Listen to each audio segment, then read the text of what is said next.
Be me, 34 years old. Never thought I'd be here watching my brother's life get dissected in front of strangers. The fluorescent lights are giving me a headache, but I can't look away from what's happening. Daniel is sitting at the defendant's table, his shoulders hunched in a way I've never seen before.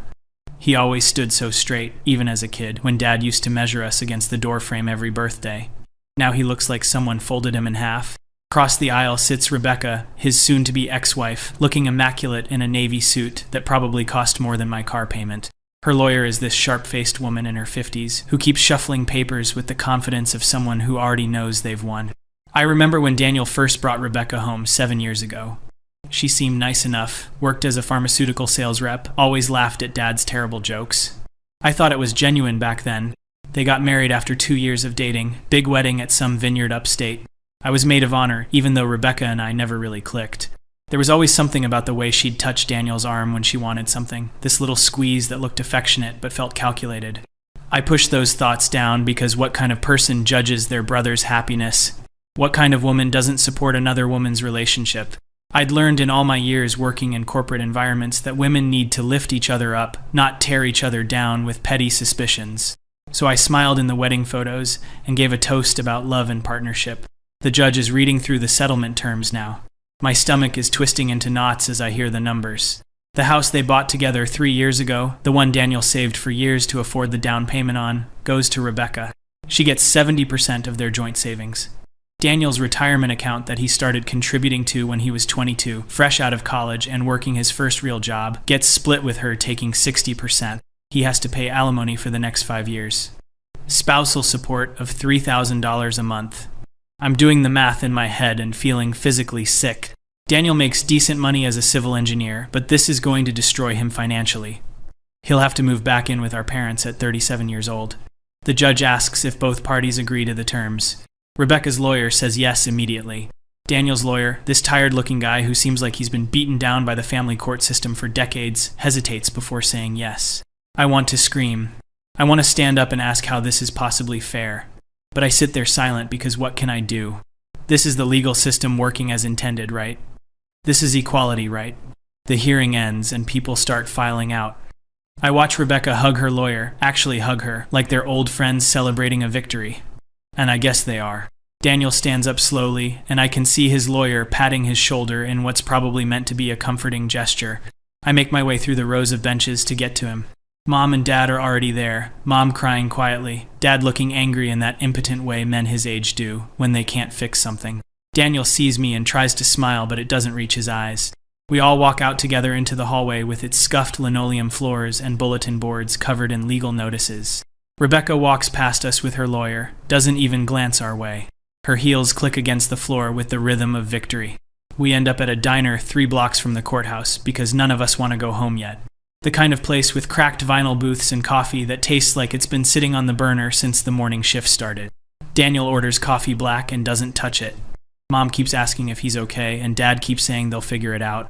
I'm sitting there trying to process what I just witnessed, trying to reconcile what I know about fairness and equality with the reality of my brother losing everything he worked for.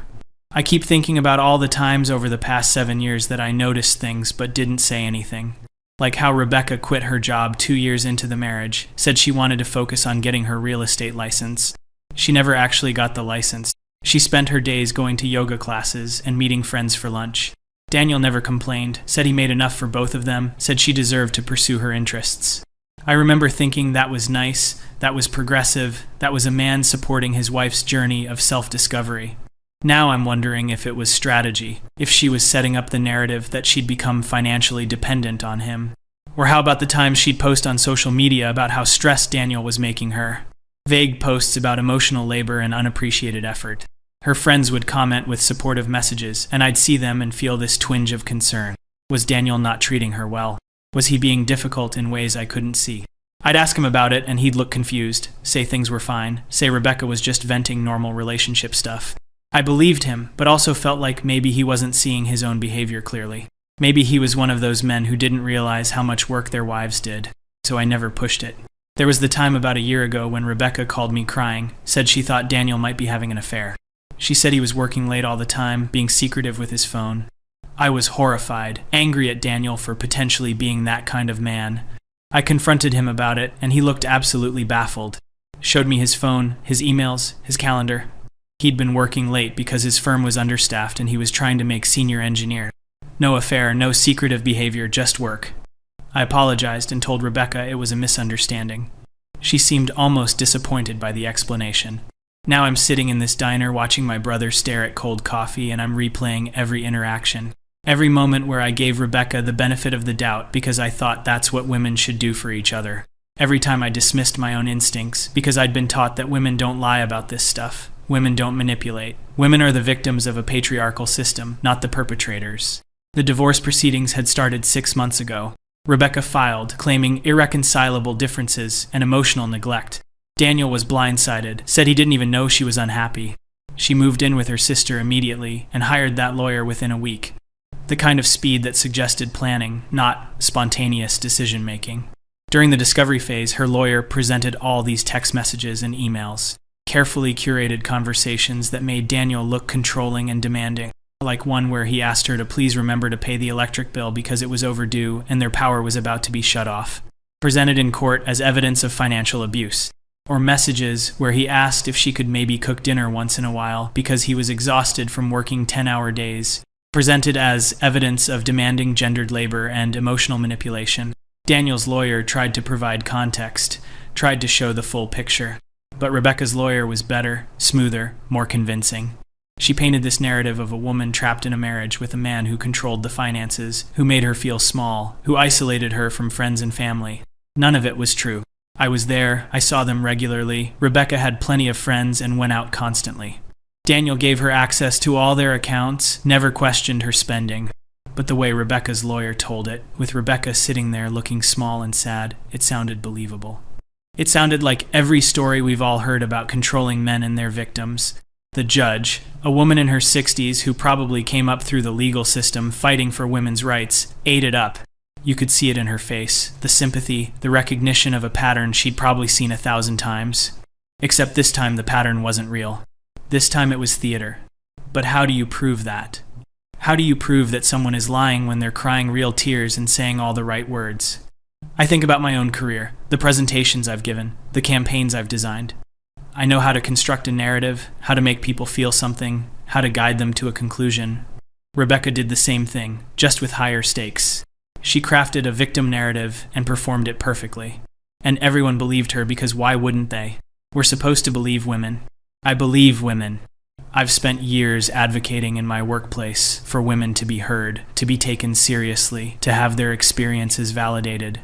I've shut down men who tried to question women's accounts of harassment or discrimination. I've given presentations on unconscious bias and the importance of centering women's voices. And I still believe in all of that. But sitting here watching my brother's life in ruins, I'm feeling something I don't know how to process.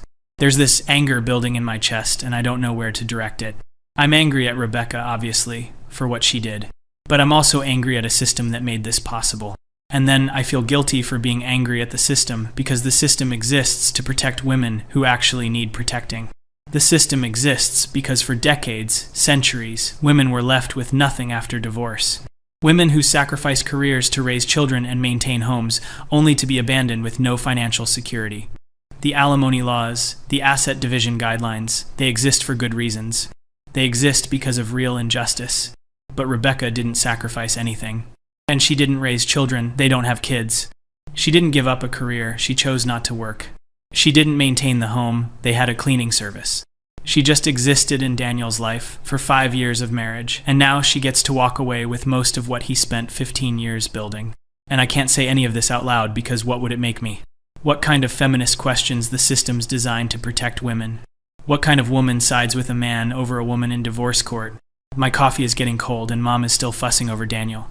Dad is on his phone, probably looking at his retirement account, trying to figure out how much he can help without destroying his own financial security. I'm thinking about tomorrow when I go back to work. There's a team meeting where we're supposed to discuss the new inclusive marketing campaign. I'll sit there and nod along as we talk about amplifying women's voices and challenging male-dominated narratives. And I'll mean it, I'll still believe in it. But there will be this small seed of doubt now, this tiny question mark. If the system can be manipulated like this, if someone like Rebecca can weaponize the tools meant for protection, what does that mean? How many other Rebeccas are there? And the moment I think that, I feel disgusted with myself. That's exactly what men's rights activists say. That's the argument used to discredit actual victims. I sound like the enemy. I sound like the men I've spent years arguing against in comment sections and meeting rooms. But I can't unsee what I just saw. I can't unfeel what I'm feeling. Daniel finally speaks, says he needs to start looking for an apartment. Something cheap, something he can afford on what's left of his salary after the support payments. Mom starts crying harder and Dad's jaw clenches. I offer to help him look, to co-sign if he needs it, anything. He thanks me, but his voice is hollow. We pay the check and walk out into the afternoon sun. It's one of those perfect spring days, warm but not hot, everything blooming. The kind of day that feels insulting when your world is falling apart. I hug Daniel goodbye and promise to call him later. Drive home to my apartment, the one I'm so proud of because I earned it myself, paid for it with my own money, my own career success. Pour a glass of wine and sit on my couch staring at nothing. My phone buzzes with a text from my friend Sarah, asking how the hearing went. I type out a response 3 times and delete it each time. What do I say? That I witnessed an injustice, but I'm not allowed to call it that. That I'm questioning everything I thought I believed, but also not questioning it because the foundations are still solid. Just this one case is wrong. That I'm angry and confused and feel like a traitor to my own principles. I settle for saying it was rough and I don't want to talk about it. She sends back a heart emoji and says she's there if I need her. I wonder what she'd think if I told her the truth. Would she get it, or would she think I'm being dramatic, prioritizing my brother's male feelings over his wife's experience? Would she remind me about the statistics, the overwhelming number of women who do get screwed in divorce, who do suffer financial abuse? She'd be right to remind me. Those statistics are real, but so is what happened today. I think about Rebecca in her navy suit counting her winnings. I think about Daniel's slumped shoulders. I think about the judge who probably thought she was doing the right thing, protecting a vulnerable woman. I think about Rebecca's lawyer who definitely knew she was selling a story, but did it anyway because that's her job. I think about Daniel's lawyer who seemed defeated before he even started because he knew how this would go. I think about myself, sitting silent in that courtroom, complicit in my silence. Could I have testified as a character witness? Would it have mattered? Probably not. Rebecca's narrative was too polished, too perfect, too aligned with what everyone expects to hear. Daniel's truth was too boring, too normal, too easily dismissed as a manipulator's cover story. The sky outside my window is turning orange and pink. My wine glass is empty. I should eat something, but the thought makes me nauseous. Instead, I open my laptop and start reading about divorce law, about asset division, about alimony guidelines. Fall down a rabbit hole of legal precedents and family court statistics. Find forums where men talk about being destroyed in divorce court. Their stories sound like what happened to Daniel. I've always dismissed these forums as hangouts for bitter misogynists, men who probably deserved what they got. But now I'm reading them and seeing familiar patterns. Seeing Daniel's story repeated over and over. And mixed in are probably genuine cases of bitter men who did deserve it, who were abusers or cheaters or deadbeats. But how do you tell the difference from the outside? How does a judge tell the difference? They probably default to believing the woman because statistically that's the safer bet. Because historically women have been the ones disadvantaged. Because we've built a system trying to correct for centuries of injustice. And 99 times out of 100 that's probably the right call. But Daniel got to be the one time, the false positive, the collateral damage. I close my laptop because this isn't helping. Try to watch TV but can't focus. End up just sitting there as it gets dark, not bothering to turn on the lights. My phone rings and it's Daniel. I answer and he doesn't say anything for a moment, just breathes. Then he asks if I think he did something wrong. If there's something he missed, something he should have done differently. He sounds so lost. I tell him no. I tell him Rebecca manipulated the situation. I tell him it's not his fault. He's quiet again, and then says he keeps replaying the marriage in his head, trying to figure out when she started planning this. Was it always the plan? Did she ever actually love him? Or was he just a mark from the beginning? I don't have answers. I don't think anyone does. He says he has to go, and we hang up. I sit there in the dark, feeling helpless. Feeling angry. Feeling guilty for feeling angry. It's a cycle I can't break. The next morning I go to work and everything is normal. People are talking about their weekends, about TV shows, about office gossip. I sit in my meeting and discuss the marketing campaign. We're focusing on women's empowerment, on challenging traditional gender roles. I contribute ideas and approve concepts and mean every word. But there's this disconnect now. This awareness that the tools we use to fight injustice can become weapons in the wrong hands. And no one wants to talk about that, because acknowledging it feels like giving ammunition to the people who oppose progress. It's like we've created this binary where you either believe all women unconditionally or you're a misogynist. There's no room for nuance, for complexity, for the reality that people are individuals capable of both truth and deception, regardless of gender. Rebecca used a system designed to help vulnerable women to rob a man who trusted her, and she'll face no consequences because she did nothing technically illegal. She just lied effectively. The weeks pass and I help Daniel move into a small apartment across town. 1 bedroom, thin walls, a water stain on the ceiling. He tries to make jokes about bachelorhood, but they fall flat. Mom brings him groceries and Dad slips him money when he thinks no one is looking. I take him out to dinner once a week, my treat, because I know he's barely scraping by. He's lost weight, not in a healthy way. His clothes hang off him, and there are dark circles under his eyes. He works overtime when he can to try to build his savings back up, but the support payments eat everything. I run into Rebecca once at a grocery store. She's with a man I don't recognize, laughing at something he said, her cart full of expensive organic products. She sees me, and her smile doesn't falter. Actually waves like we're old friends. The audacity makes my blood boil. I don't wave back, just turn and walk away before I do something I'll regret. Spend the rest of the day furious, imagining all the things I should have said. All the ways I could have confronted her. But what would be the point? She won, she knows she won, and nothing I say will change that. Months go by, and Daniel slowly starts to seem more like himself. Still living in the sad apartment, still struggling financially, but less hollow. He starts dating someone, a woman he met through work. She seems nice, genuine, not at all like Rebecca.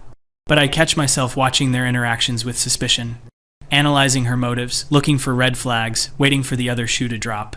I hate that I do this. Hate that Rebecca has made me this cynical. I hate that I can't just be happy for my brother finding someone new.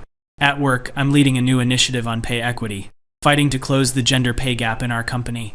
It's important work I believe in. But sometimes in meetings when someone brings up women's issues, I feel this weird resistance. This tiny voice asking if we're seeing the full picture. This doubt that I immediately suppress, because where does that doubt lead? It leads to questioning everything, to dismantling systems that are still desperately needed. One woman manipulating the divorce system doesn't negate the thousands of women who need that system to survive, leaving abusive marriages. One false claim doesn't invalidate the countless true claims. I know this intellectually. I know the statistics, I know the history, I know the reality. But emotionally, I'm stuck in that courtroom, watching my brother lose everything. I'm stuck in this weird space between my principles and my experience, between what I know to be generally true and what I witnessed specifically happen. And no one talks about this space. This gray area where your lived experience contradicts your ideology, where seeing one injustice doesn't negate other injustices but also can't be ignored. I can't talk about it with my progressive friends because they'll think I'm betraying the cause. Can't talk about it with conservative people because they'll use it as validation for their regressive views. Can't even really talk about it with Daniel because he's living it, not analyzing it. So I just carry it around, this uncomfortable truth that doesn't fit neatly into any framework I have. This awareness that systems designed for good can be exploited. That believing women is crucial, but so is seeking truth. That protection for the vulnerable can become a weapon for the manipulative. And maybe the answer is that there is no perfect system. Maybe any system built by humans will have flaws because humans are flawed. Maybe the goal isn't perfection, but constant adjustment, constant awareness, constant willingness to acknowledge when something goes wrong without throwing out the whole framework. But that's exhausting. That requires holding multiple contradictory truths at once. That requires admitting that sometimes there are no good answers. A year after the divorce, Daniel seems okay. Not great, not thriving, but okay. Still paying Rebecca every month will be for 4 more years. Still living in that apartment, still rebuilding. His new girlfriend makes him smile, and that's something. I'm still at my job, still advocating for women, still believing in the cause. But I'm different now. More cautious, more questioning, more aware of complexity. Less certain of everything. Less willing to accept simple narratives. More uncomfortable in spaces that demand ideological purity. I saw my brother get destroyed by a system I support. I watched a woman weaponize victimhood for profit. I witnessed injustice and couldn't stop it. And I have to live with all of that while still fighting for justice in other contexts. I have to hold space for Daniel's truth while not using it to dismiss other women's truths. Have to acknowledge what Rebecca did while not letting it make me suspicious of all women. Have to believe in systemic change while recognizing that systems can be gamed. It's complicated and messy and doesn't fit on a bumper sticker. Doesn't make for a clean social media post.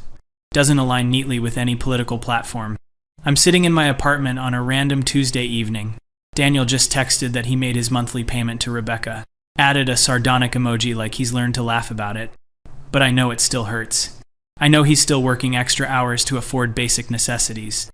I know he's still living in that apartment with the water stain, while Rebecca is probably in the house he bought, the house he saved for, living her best life on his dime. And tomorrow I'll go to work and advocate for women's rights. Because I have to. Because the cause is still just, even if this one instance was wrong. Because Rebecca doesn't represent all women any more than one corrupt cop represents all police, or one dishonest lawyer represents all attorneys. But I'll carry this with me, this knowledge that fairness is complicated, that justice isn't always just, that sometimes the person who tells the best story wins regardless of truth. And I'll wonder if anyone else in those meetings is carrying similar knowledge, similar experiences that don't fit the narrative, similar doubts they're too afraid to voice, or if I'm alone in this uncomfortable middle ground. This space between ideology and reality, between what should be true and what actually happened. I finish my wine and get ready for bed. Tomorrow is another day of navigating this contradiction. Another day of being a feminist who watched her brother get destroyed by a system feminists built. Another day of believing in equality, while knowing that equality in practice is messier than equality in theory. Another day of holding multiple truths that don't reconcile. And maybe that's the real story. Not that I changed my mind about everything. Not that one bad experience invalidated a lifetime of learning. But that I learned complexity isn't betrayal. That questioning doesn't mean abandoning. That seeing injustice in an unexpected place doesn't make you a traitor to the cause. It just makes you human. Makes you someone who cares about fairness in all directions. Someone who wants systems that protect the vulnerable without enabling the manipulative. And I don't know how to build that system. Don't know if it's even possible. But I know sitting in that courtroom changed me. Know watching Rebecca walk away with everything changed me. Know seeing Daniel broken changed me. And I have to figure out what to do with that change. How to hold on to my principles while acknowledging their limitations. How to fight for justice while recognizing that justice is complicated. How to be the person I want to be in a world that's messier than I thought. The lights go out and I'm left in darkness, thinking about Daniel in his apartment. Thinking about Rebecca in her house. Thinking about all the people everywhere navigating systems that don't quite work. Trying to find fairness in structures built by imperfect people. Trying to do right in a world that makes it hard. And tomorrow I'll wake up and try again. Still believing, still questioning, still uncomfortable. Still figuring out what it means to seek justice when justice is complicated. Still my brother's sister. Still a woman who believes in women's rights. Still someone who witnessed something that doesn't fit. Still trying to make sense of it all. My face when I realize fairness is more complicated than I ever wanted to admit. My face when one courtroom day fundamentally shifted how I see everything. My face when I have to live in this uncomfortable truth forever. My face when there's no clean resolution, no easy answer, no satisfying ending. Just complexity and contradiction and the daily choice to keep trying anyway.